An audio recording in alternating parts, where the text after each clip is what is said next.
is this remarkable propulsive machine made to perform its functions? If I were suddenly to kill one of these animals and to take out all the soft parts, I should find the shell to be perfectly inert, to have no more power of moving itself than is processed by the machinery of a mill when disconnected from its steam engine or water wheel. But if I were to open it and take out the viscera only, leaving the white flesh, I should perceive that the lobster could bend and extend its tail as well as before.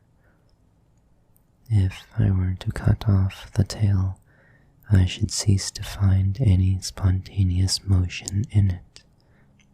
But on pinching any portion of the flesh, I should observe that it underwent a very curious change, each fiber becoming shorter and thicker.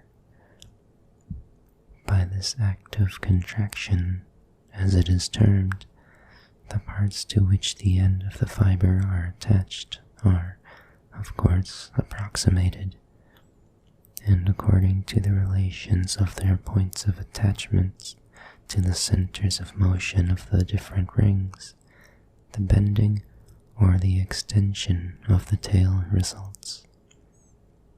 Close observation of the newly opened lobster would soon show that all its movements are due to the same cause, the shortening and thickening of these fleshy fibers, which are technically called muscles.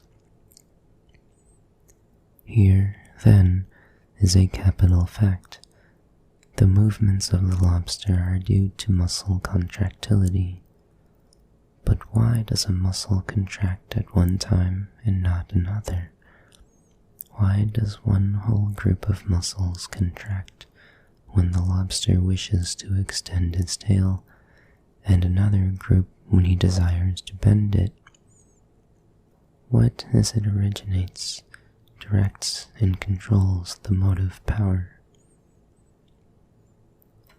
Experiment, the greatest instrument for the ascertainment of truth in physical science, answers this question for us. In the head of the lobster there lies a small mass of that peculiar tissue which is known as nervous substance. Cords of similar matter connect this brain of the lobster, directly or indirectly, with the muscles. Now, if these communicating cords are cut, the brain remaining entire, the power of exerting what we call voluntary motion in the parts below the section is destroyed. And, on the other hand, if the cords remaining entire, the brain mass be destroyed, the same voluntary mobility is equally lost.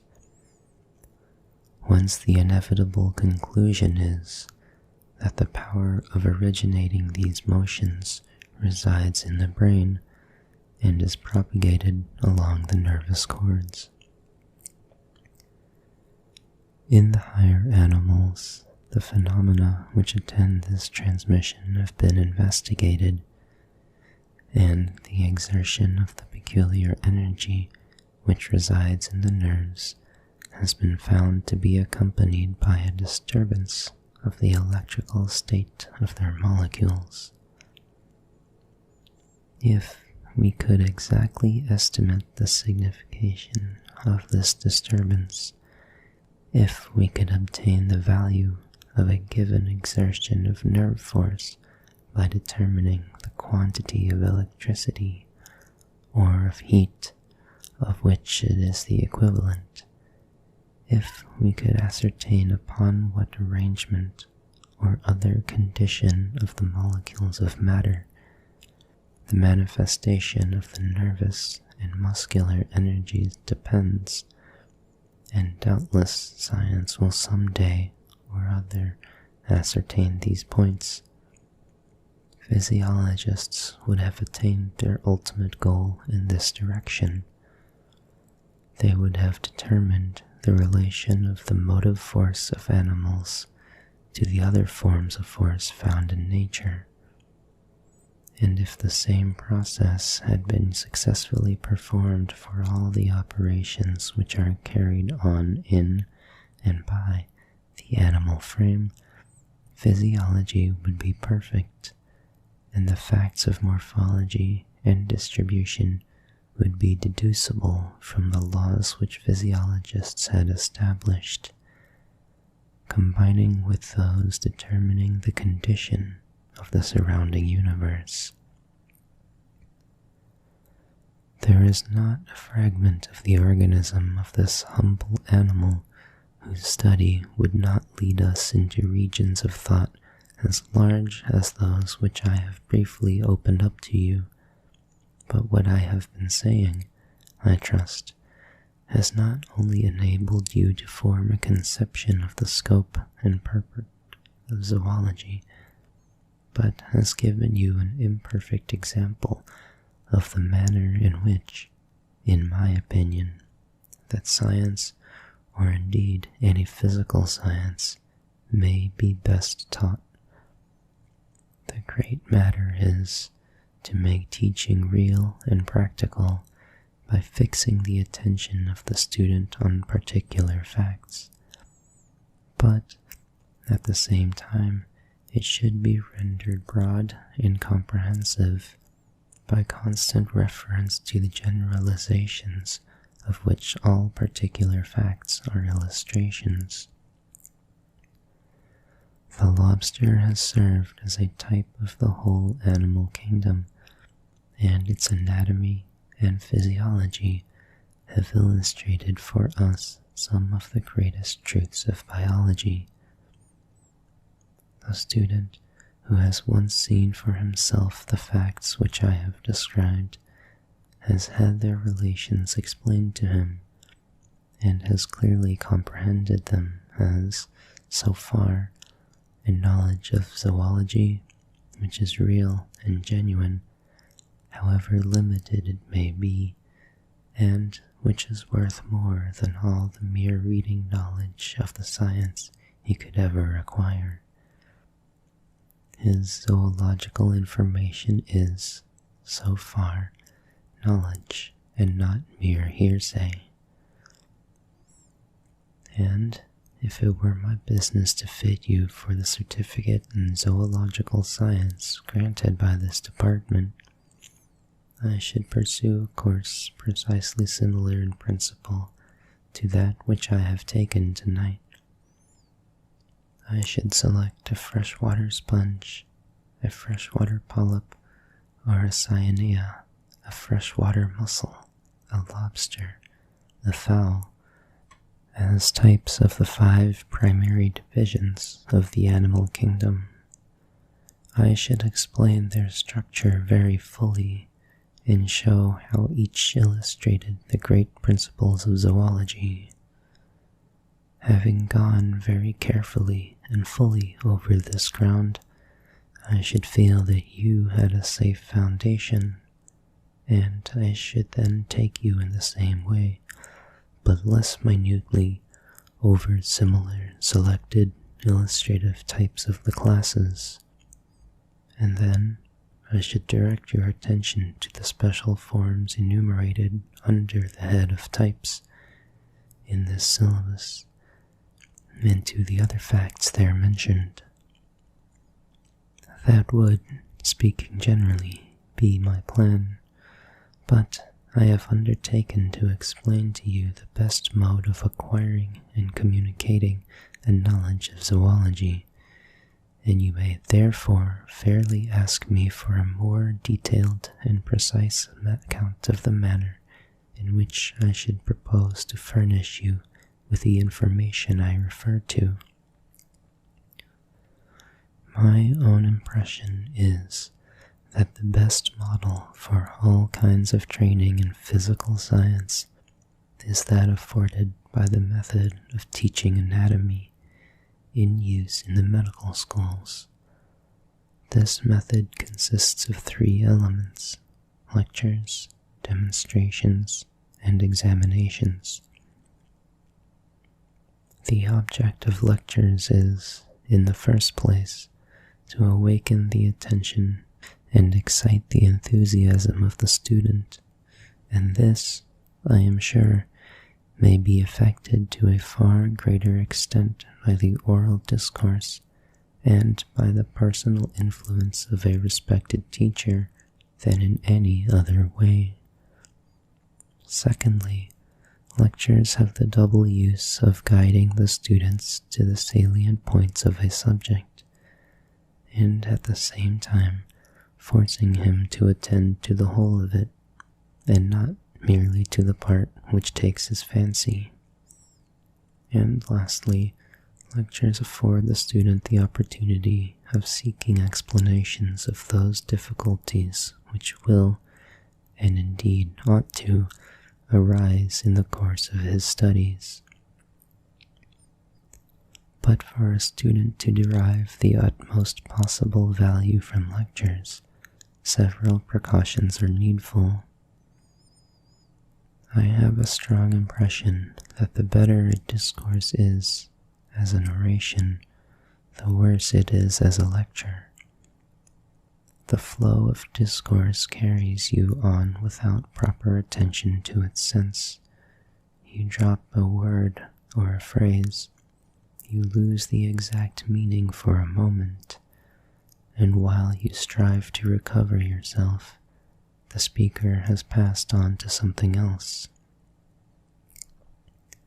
The practice I have adopted of late years in lecturing to students is to condense the substance of the hour's discourse into a few dry propositions, which are read slowly and taken down from dictation, the reading of each being followed by a free commentary expanding and illustrating the proposition, explaining terms, and removing any difficulties that may be attackable in that way by diagrams made roughly and seen to grow under the lecturer's hand. In this manner you, at any rate, ensure the cooperation of the student to a certain extent. He cannot leave the lecture room entirely empty if the taking of notes is enforced, and a student must be preternaturally dull and mechanical if he can take notes and hear them properly explained and yet learn nothing.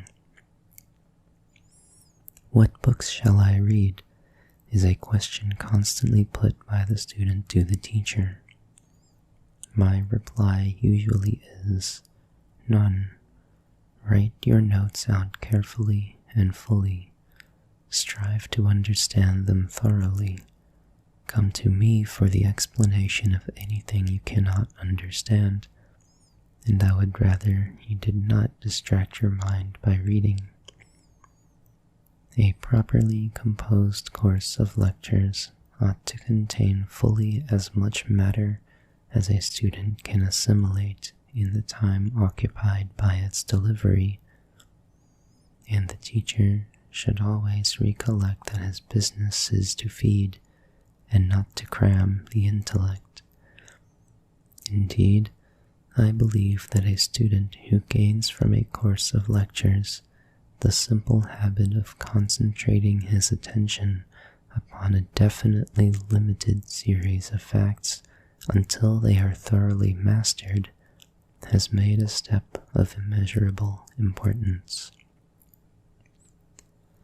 But, however good lectures may be, and however extensive the course of reading by which they are followed up, they are but accessories to the great instrument of scientific teaching, demonstration. If I insist unweariedly, nay, fanatically, upon the importance of physical science as an educational agent, it is because the study of any branch of science, if properly conducted, appears to fill up a void left by all other means of education. I have the greatest respect and love for literature. Nothing would grieve me more than to see literary training other than a very prominent branch of education. Indeed, I wish that real literary discipline were far more attended to than it is, but I cannot shut my eyes to the fact that there is a vast difference between men who have had a purely literary and those who have had a sound scientific training. Seeking for the cause of this difference, I imagine I can find it in the fact that, in the world of letters, learning and knowledge are one, and books are the source of both. Whereas in science, as in life, learning and knowledge are distinct, and the study of things, and not of books, is the source of the latter. All that literature has to bestow may be obtained by reading and by practical exercise in writing and in speaking. But I do not exaggerate when I say that none of the best gifts of science are to be won by these means.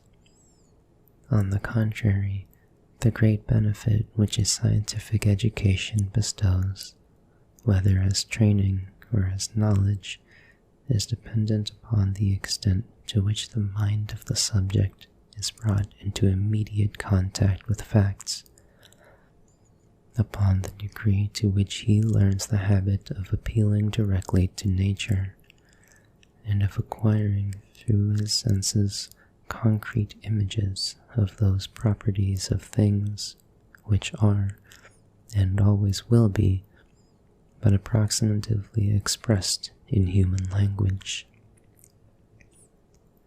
Our way of looking at nature and of speaking about her varies from year to year, but of fact once seen, not relation of cause and effect, once demonstratively apprehended, are possessions which neither change nor pass away, but, on the contrary, form fixed centers about which other truths aggregate by natural affinity.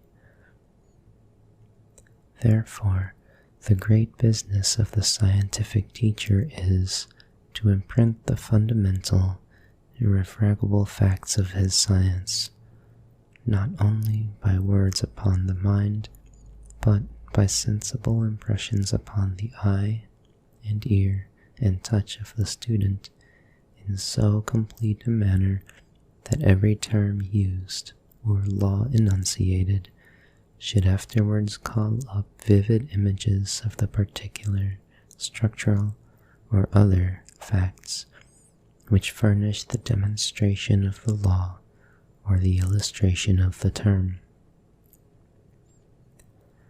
Now, this important operation can only be achieved by constant demonstration, which may take place to a certain imperfect extent during a lecture, but which ought also to be carried on independently, which should be addressed to each individual student, the teacher endeavoring not so much to show a thing to the learner as to make him see it for himself.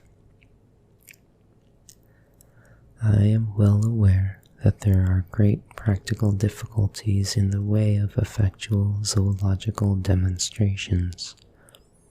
The dissection of animals is not altogether pleasant, and requires much time, nor is it easy to secure an adequate supply of the needful specimens.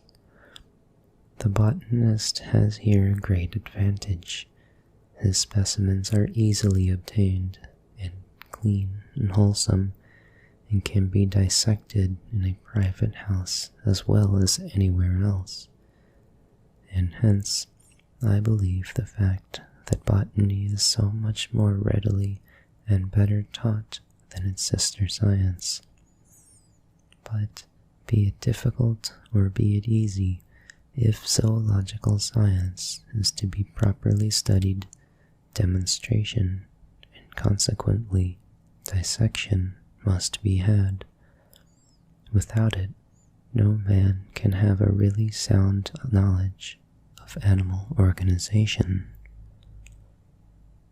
A good deal may be done, however, without actual dissection on the student's part, by demonstration upon specimens and preparations, and in all probability it would not be very difficult, were the demand sufficient, to organize collections of such objects, sufficient for all the purposes of elementary teaching at a comparatively cheap rate. Even without these, much might be effected if the zoological collections, which are open to the public, were arranged according to what has been termed the typical principle. That is to say, if the specimens exposed to public view were so selected that the public could learn something from them, instead of being, as at present, merely confused by their multiplicity. For example, the Grand Ornithological Gallery at the British Museum contains between 2,000 and 3,000 species of birds, and sometimes 5 or 6 specimens of a species. They are very pretty to look at, and some of these cases are, indeed, splendid. But I will undertake to say that no man but a professed ornithologist has ever gathered much information from the collection. Certainly, no one of the tens of thousands of the general public who have walked through that gallery ever knew more about the essential peculiarities of birds when he left the gallery than when he entered it. But if, somewhere in that vast hall, there were a few preparations exemplifying the leading structural peculiarities and the mode of development of a common fowl, if the types of the genera, the leading modifications in the skeleton, in the plumage at various ages, in the mode of nidification, and the like among birds were displayed, and if the other specimens were put away in a place where the men of science, to whom they are alone useful, could have free access to them, I can conceive that this collection might become a great instrument of scientific education. The last implement of the teacher to which I have adverted is examination, a means of education now so thoroughly understood that I need hardly enlarge upon it. I hold that both written and oral examinations are indispensable, and, by requiring the description of specimens, they may be made to supplement demonstration. Such is the fullest reply that time at my disposal will allow me to give to the questions: how may a knowledge of zoology be best acquired and communicated?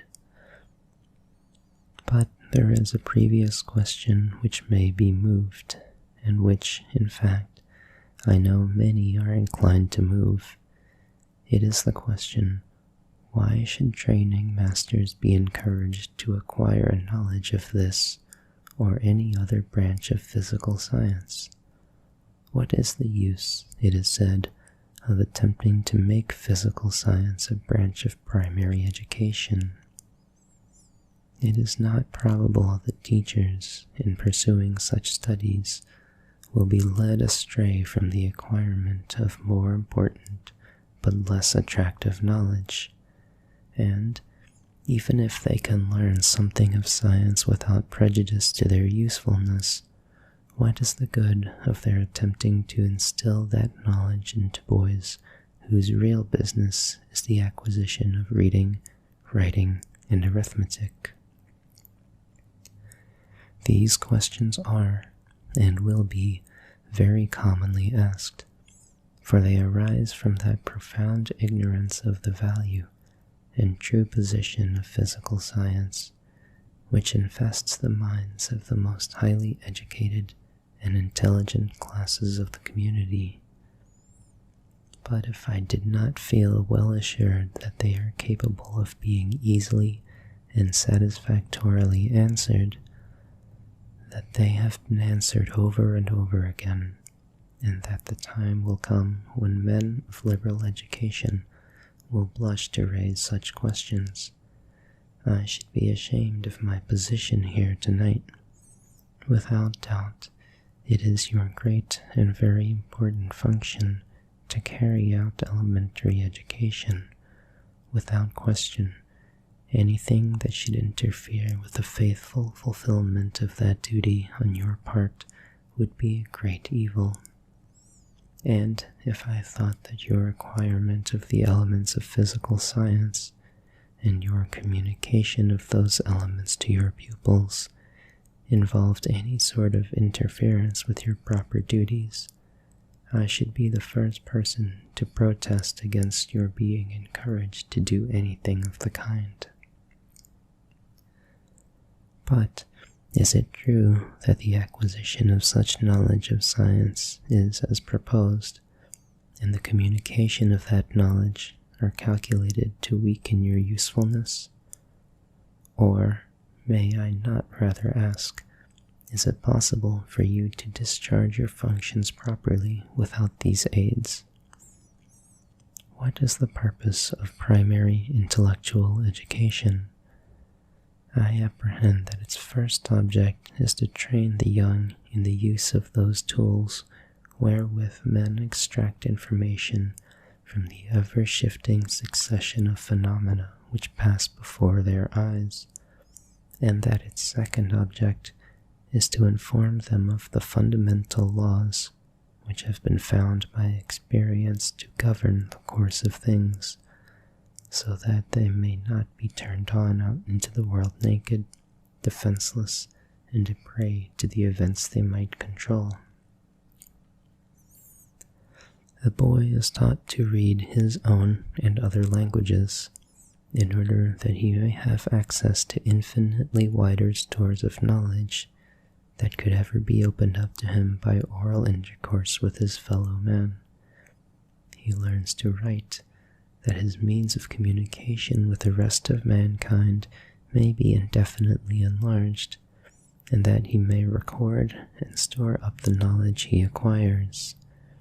He is taught elementary mathematics, that he may understand all those relations of number and form upon which the transactions of men, associated in complicated societies, are built, and that he may have some practice in deductive reasoning. All these operations of reading, writing, and ciphering are intellectual tools, whose use should, before all things, be learned and learned thoroughly, so that the youth may have enabled him to have that life which it ought to be, a continual progress in learning and in wisdom. But, in addition, primary education endeavors to fit a boy out with a certain equipment of positive knowledge. He is taught the great laws of morality, the religion of his sect, so much history and geography as will tell him where the great countries of the world are, what they are, and how they have become what they are. Without doubt, all these are the most fitting and excellent things to teach a boy. I should be very sorry to omit any of them from any scheme of primary intellectual education. The system is excellent so far as it goes. But if I regard it closely, a curious reflection arises. I suppose that 1500 years ago, the child of any well-to-do Roman citizen was taught just these same things, reading and writing in his own and perhaps the Greek tongue, the elements of mathematics, and the religion, morality, history, and geography current in his time. Furthermore, I do not think I err in affirming that if such a Christian Roman boy who had finished his education could be transplanted into one of our public schools and pass through its course of instruction, he would not meet with a single unfamiliar line of thought. Amidst all the new facts he would have to learn, not one would suggest a different mode of regarding the universe from that current in his time. And yet, surely there is some great difference between the civilization of the 4th century and that of the 19th, and still more between the intellectual habits and tone of thought of that day and this. And what has made this difference? I answer fearlessly, the prodigious development of physical science within the last 2 centuries.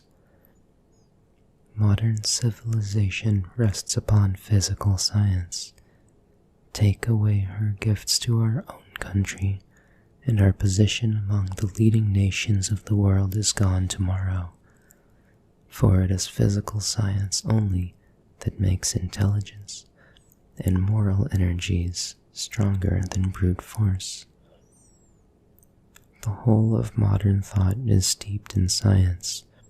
It has made its way into the works of our best poets, and even the mere man of letters, who affects to ignore and despise science, is unconsciously impregnated with her spirit, and indebted for his best products to her methods.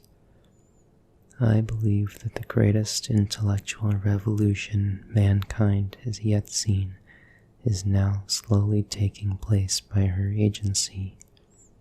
She is teaching the world that the ultimate court of appeal is observation and experiment, and not authority. She is teaching it to estimate the value of evidence. She is creating a firm and living faith in the existence of immutable moral and physical facts, perfect obedience to which is the highest possible aim of an intelligent being. But all of this your old stereotyped system of education takes no note.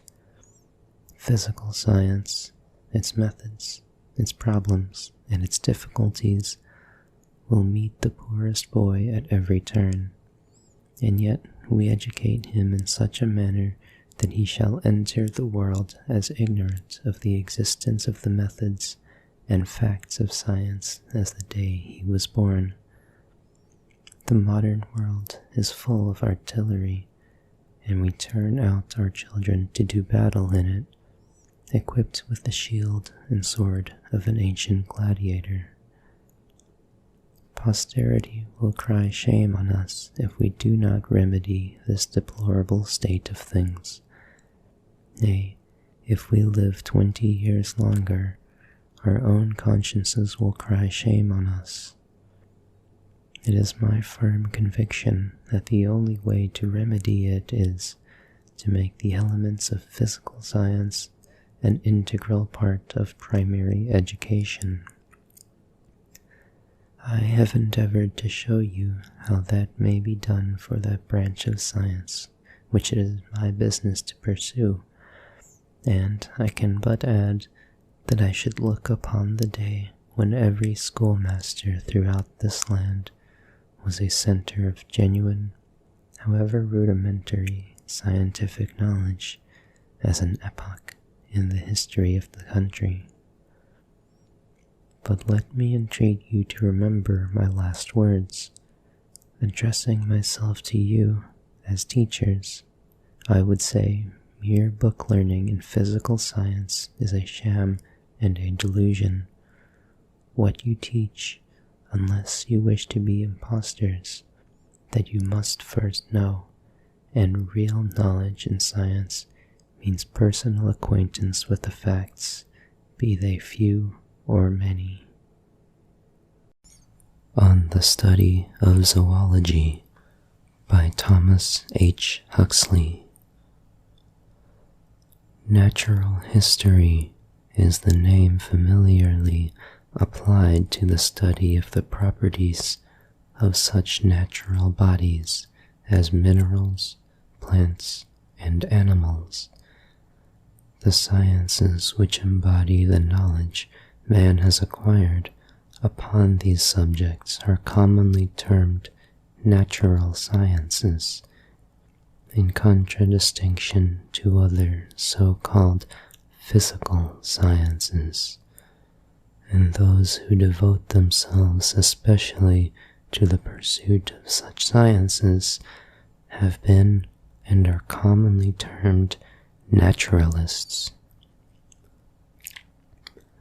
Linnaeus was a naturalist in this wide sense, and his Systema Naturae was a work upon natural history in the broadest acceptation of the term. In it, that great methodizing spirit embodied all that was known in his time of the distinctive characters of minerals, animals, and plants. But the enormous stimulus which Linnaeus gave to the investigation of nature soon rendered it impossible that any one man should write another Systema Naturae, and extremely difficult for anyone to become even a naturalist such as Linnaeus was. Great as have been the advances made by all the three branches of science, of old included under the title of natural history, there can be no doubt that zoology and botany have grown in an enormously greater ratio than mineralogy, and hence, as I suppose, the name of natural history has gradually become more and more definitely attached to these prominent divisions of the subject, and by naturalist people have meant more and more distinctly to imply a student of the structure and function of living beings. However this may be, it is certain that the advance of knowledge has generally widened the distance between mineralogy and its old associates, while it has drawn zoology and botany closer together, so that, of late years, it has been found convenient, and indeed necessary, to associate the sciences which deal with vitality and all its phenomena under the common head of biology, and the biologists have come to repudiate any blood relationship with their foster brothers, the mineralogists. Certain broad laws have a general application throughout both the animal and the vegetable worlds, but the ground common to these kingdoms of nature is not of very wide extent, and the multiplicity of details is so great that the student of living beings finds himself obligated to devote his attention exclusively either to one or the other. If he elects to study plants under any aspect, we know at once what to call him. He is a botanist, and his science is botany. But if the investigation of animal life be his choice, the name generally applied to him will vary according to the kind of animals he studies, or the particular phenomena of animal life to which he confines his attention.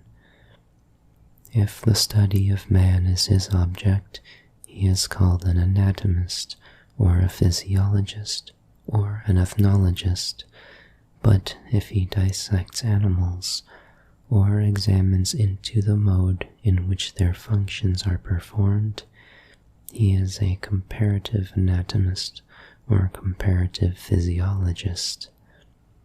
If he turns his attention to fossil animals, he is a paleontologist.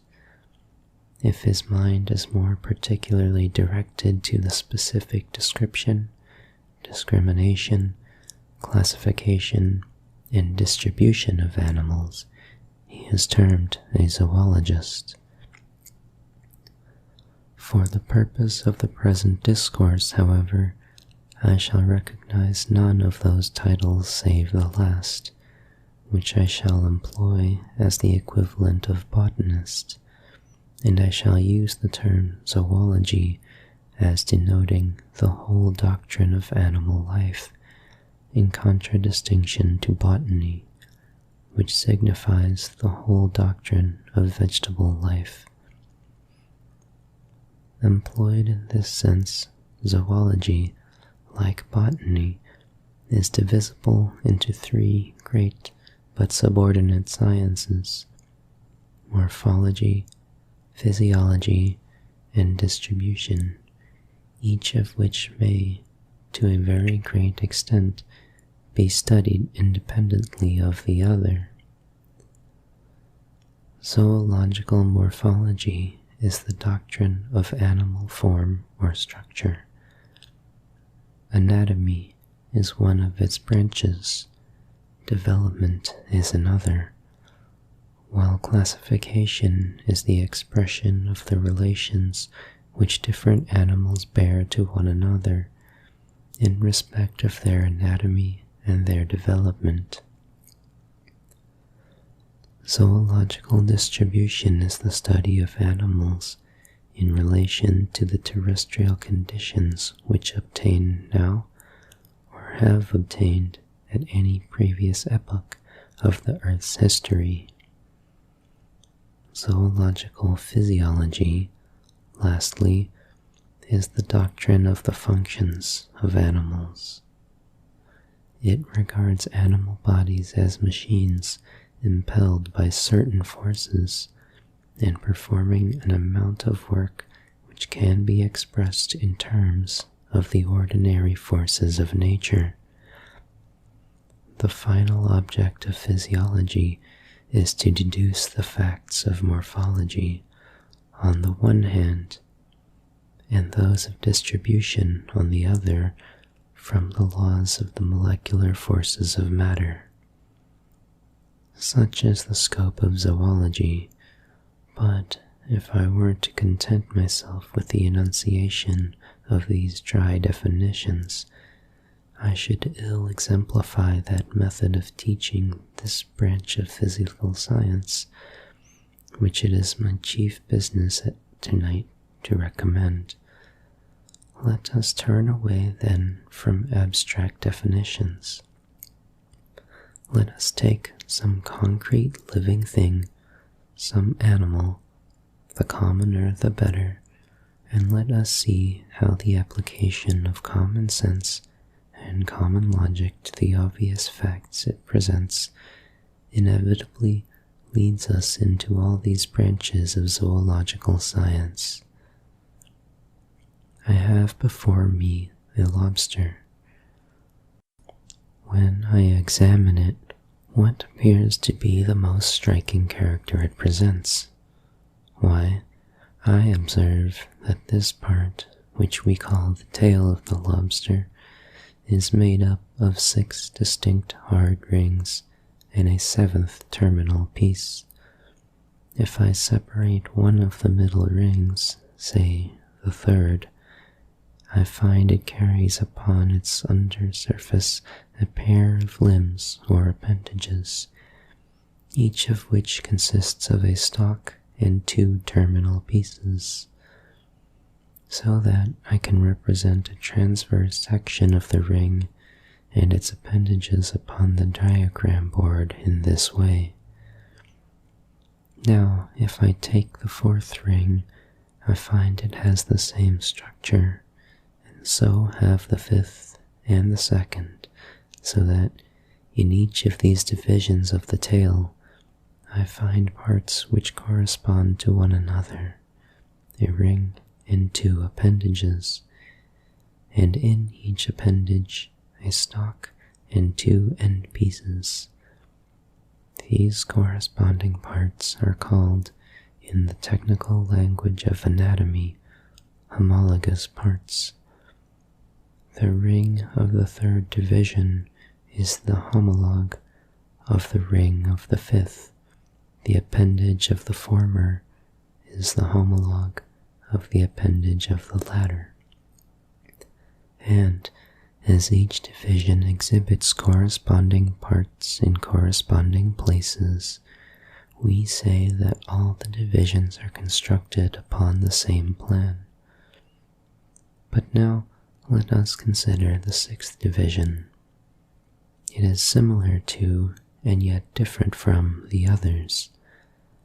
The ring is essentially the same as in the other divisions, but the appendages look at first as if they were very different, and yet when we regard them closely, what do we find?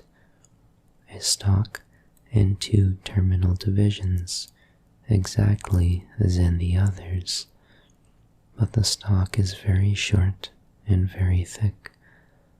The terminal divisions are very broad and flat, and one of them is divided into two pieces.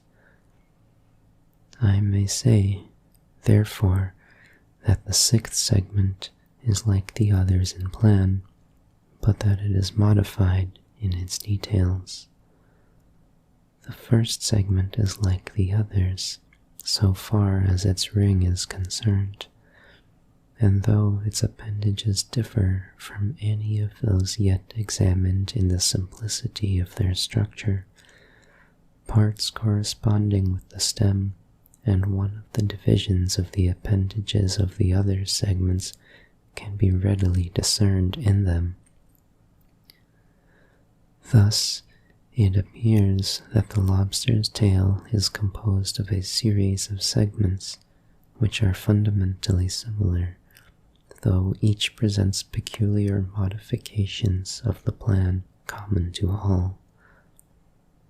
But when I turn to the forepart of the body, I see, at first, nothing but a great shield-like shell, called technically the carapace, ending in front in a sharp spine, on either side of which are the curious compound eyes, set upon the ends of stout, movable stalks. Behind these, on the underside of the body, are two pairs of long feelers, or antennae, followed by 6 pairs of jaws folded against one another over the mouth, and 5 pairs of legs, the foremost of those being the great pinchers, or claws, of the lobster. It looks, at first, a little hopeless to attempt to find in this complex mass a series of rings, each with its pair of appendages, as I have shown you in the abdomen, and yet it is not difficult to demonstrate their existence. Strip off the legs, and you will find that each pair is attached to a very definite segment of the under wall of the body, but these segments, instead of being the lower parts of free rings, as in the tail, are such parts of rings which are all solidly united and bound together, and the like is true of the jaws, the feelers, the eye stalks, every pair of which is borne upon its own special segment. Thus, the conclusion is gradually forced upon us that the body of the lobster is composed of as many rings as there are pairs of appendages, namely 20 in all, but that the 6 hindmost rings remain free and movable while the 14 front rings become firmly soldered together, their backs forming one continuous shield, the carapace. Unity of plan, diversity in execution is the lesson taught by the study of the rings of the body, and the same instruction is given still more emphatically by the appendages. If I examine the outermost jaw, I find it consists of 3 distinct portions, an inner, a middle, and an outer, mounted upon the common stem. And if I compare this jaw with the legs behind it, or the jaws in front of it, I find it quite easy to see that in the legs, it is the part of the appendage which corresponds to the inner division, which becomes modified into what we know familiarly as the leg, while the middle division disappears and the outer division is hidden under the carapace. Nor is it more difficult to discern that, in the appendages of the tail, the middle division appears again and the outer vanishes, while, on the other hand, in the foremost jaw, the so-called mandible, the inner division only is left, and, in the same way, the parts of the feelers and of the eye stalks can be identified with those of the legs and jaws. But whither does all this tend? To the very remarkable conclusion that a unity of plan, of the same kind as that discoverable in the tail or abdomen of the lobster, pervades the whole organization of its skeleton, so that I can return to the diagram representing any one of the rings of the tail, which I drew upon the board, and by adding a 3rd division to each appendage, I can use it as a sort of scheme or plan of any ring of the body. I can give names to all the parts of the figure, and then, if I take any segment of the body of the lobster, I can point out to you exactly what modification the general plan has undergone in that particular segment, what part has remained movable, and what has become fixed to another, what has been excessively developed and metamorphosed, and what has been suppressed. But I imagine I hear the question, how is all this to be tested? No doubt it is a pretty and ingenious way of looking at the structure of any animal, but is it anything more? Does nature acknowledge, in any deeper way, this unity of plan we seem to trace? The objection suggested by these questions is a very valid and important one, and morphology was in an unsound state so long as it rested upon the mere perception of the analogies which obtain between fully formed parts. The unchecked ingenuity of speculative anatomists proved itself fully competent to spin any number of contradictory hypotheses out of these same facts, and endlessly morphological dreams threatened to supplant scientific theory. Happily, however, there is a criterion of morphological truth, and a sure test of all homologies. Our lobster has not always been what we see it. It was once an egg, a semi-fluid mass of yolk, not so big as a pin's head, contained in a transparent membrane, and exhibiting not the least trace of any one of these organs, whose multiplicity and complexity in the adult are so surprising. After a time, a delicate patch of cellular membrane appeared upon one face of this yolk, and that patch was the foundation of the whole creature, the clay out of which it would be molded. Gradually investing the yolk, it became subdivided by transverse constrictions into segments, the forerunners of the rings of the body. Upon the ventral surface of each of the rings thus sketched out, a pair of bud-like prominences made their appearance, the rudiments of the appendages of the ring. At first, all the appendages were alike, but as they grew, most of them became distinguished into a stem and two terminal divisions, to which in the middle part of the body was added a third outer division, and it was only at the later period that by the modification or absorption of certain of these primitive constituents, the limbs acquired their perfect form. Thus, the study of development proves that the doctrine of unity of plan is not merely a fancy, that it is not merely one way of looking at the matter, but that it is the expression of deep-seated natural facts.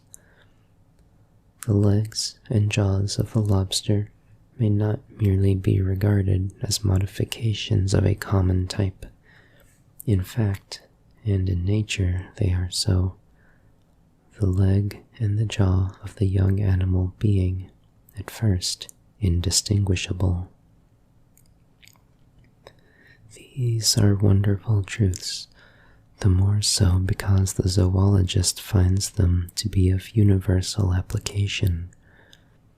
The investigation of a polyp, of a snail, of a fish, of a horse, or of a man would have led us, though by a less easy path, perhaps, to exactly the same point. Unity of plan everywhere lies hidden under the mask of diversity of structure. The complex is everywhere evolved out of the simple.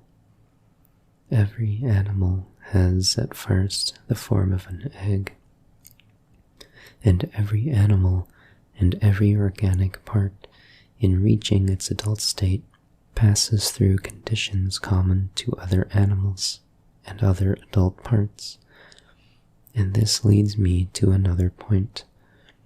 I have hitherto spoken as if the lobster were alone in the world, but, as I need hardly remind you, there are myriads of other animal organisms. Of these, some, such as men, horses, birds, fishes, snails, slugs, oysters, corals, and sponges, are not in the least like the lobster, but other animals, though they may differ a good deal from the lobster, are yet either very like it, or are like something that is like it. The crayfish, the rock lobster, and the prawn and the shrimp, for example, however different, are yet so like lobsters that a child would group them as of the lobster kind, in contradistinction to snails and slugs, and these last again would form a kind by themselves, in contradistinction to cows, horses, and sheep, the cattle kind. But this spontaneous grouping into kinds is the first essay of the human mind at classification, or the calling by a common name of those things that are alike, and the arranging them in such a manner as best to suggest the sum of their likenesses and unlikenesses to other things. Those kinds which yet include no other subdivisions than the sexes, or various breeds, are called, in technical language, species. The English lobster is a species, Our crayfish is another. Our prawn is another. In other countries, however, there are lobsters, crayfish, and prawns very like ours, and yet presenting sufficient differences to deserve distinction. Naturalists, therefore, express this resemblance and this diversity by grouping them as distinct species of the same genus. But the lobster and the crayfish, though belonging to distinct genera, have many features in common, and hence are grouped together in an assemblage which is called a family. More distant resemblances connect the lobster and the prawn and the crab, which are expressed by putting all these into the same order. Again, more remote, but still very different resemblances unite the lobster with the woodlouse, the king crab, the water flea, and the barnacle, and separate them from all other animals, whence they collectively constitute the larger group, or class, Crustacea. But the Crustacea exhibit many peculiar features in common with insects, spiders, and centipedes, so that these are grouped into the still larger assemblage, or province, Articulata, and finally, the relations which those have to worms and other lower animals are expressed by combining the whole vast aggregate into the subkingdom of Annulosa.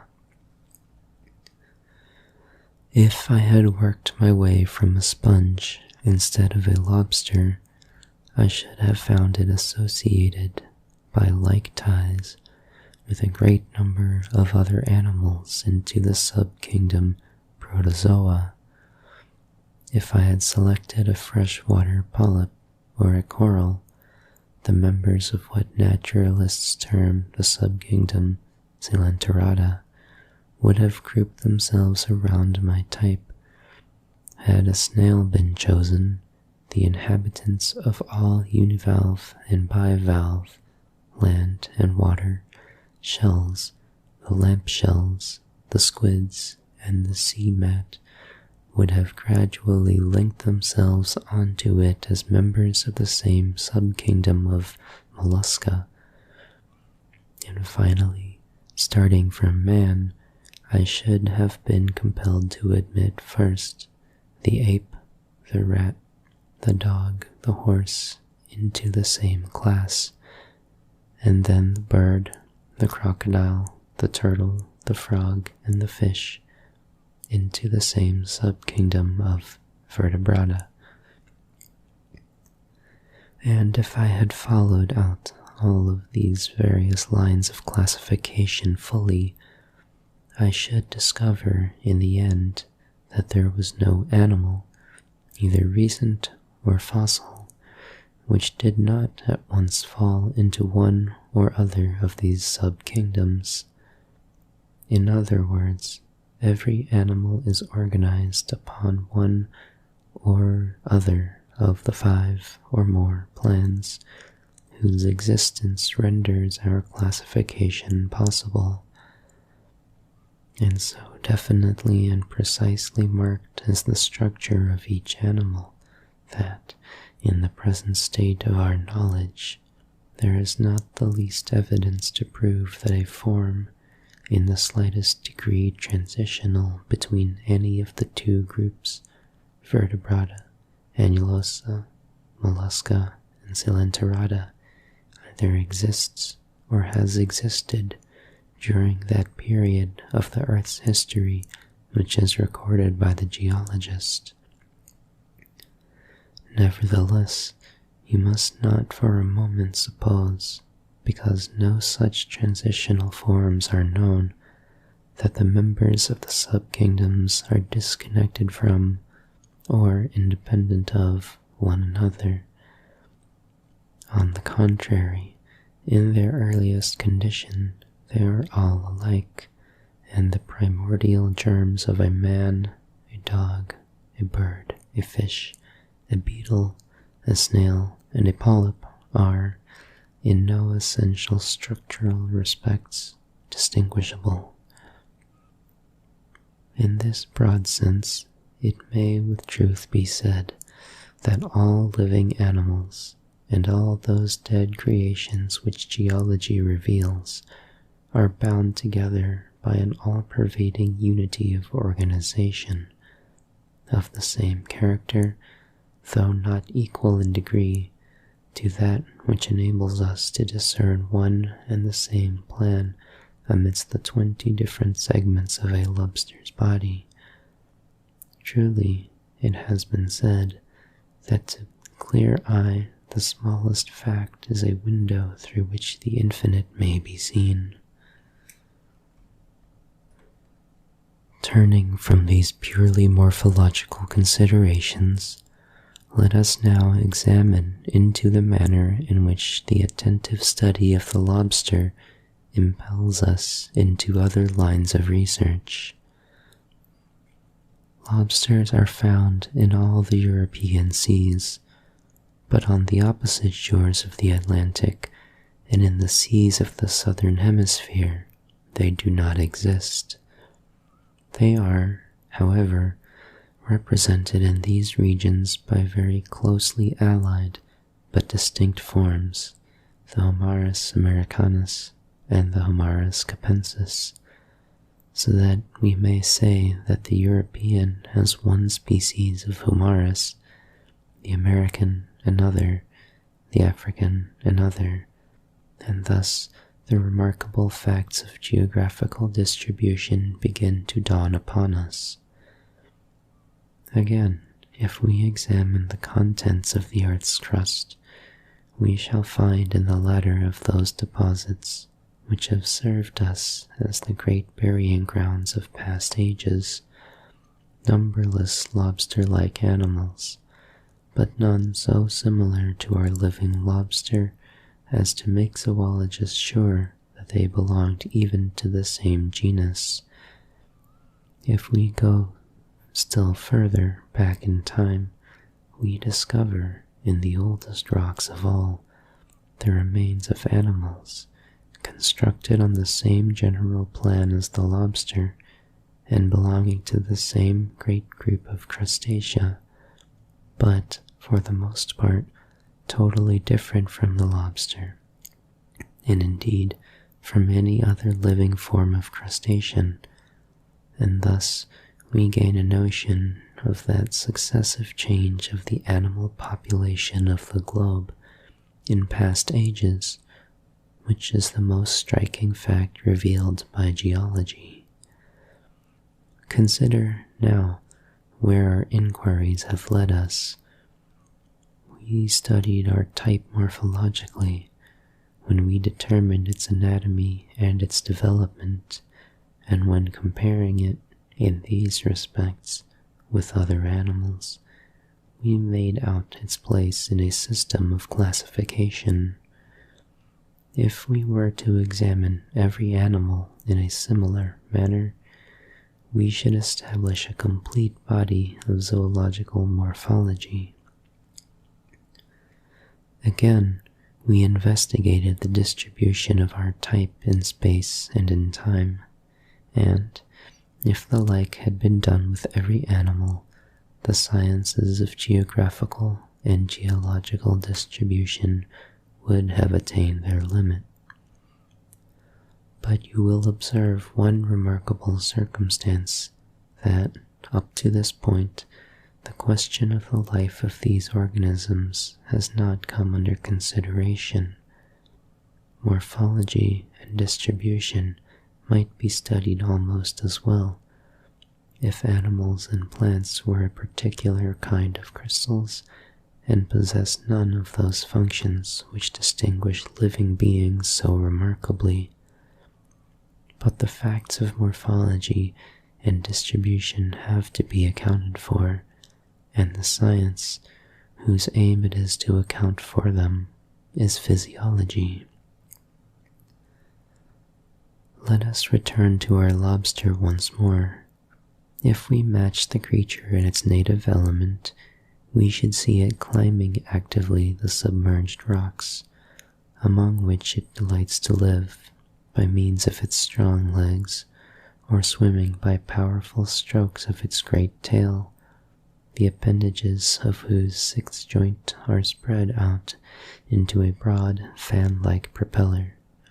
Seize it, and it will show you that its great claws are no mean weapons of offense. Suspend a piece of carrion among its haunts, and it will greedily devour it, tearing and crushing the flesh by means of its multitudinous jaws.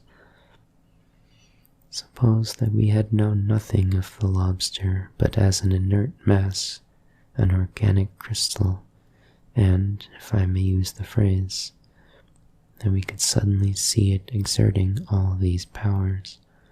What wonderful new ideas and new questions would arise in our minds. The great new question would be, how does all this take place? The chief new idea would be the idea of adaptation to purpose, the notion that the constituents of animal bodies are not mere unconnected parts, but organs working together to an end. Let us consider the tail of the lobster again from this point of view. Morphology has taught us that it is a series of segments composed of homologous parts, which undergo various modifications, beneath and through which a common plan of formation is discernible. But if I look at the same part physiologically, I see that it is a most beautifully constructed organ of locomotion, by means of which the animal can swiftly propel itself either backwards or forwards.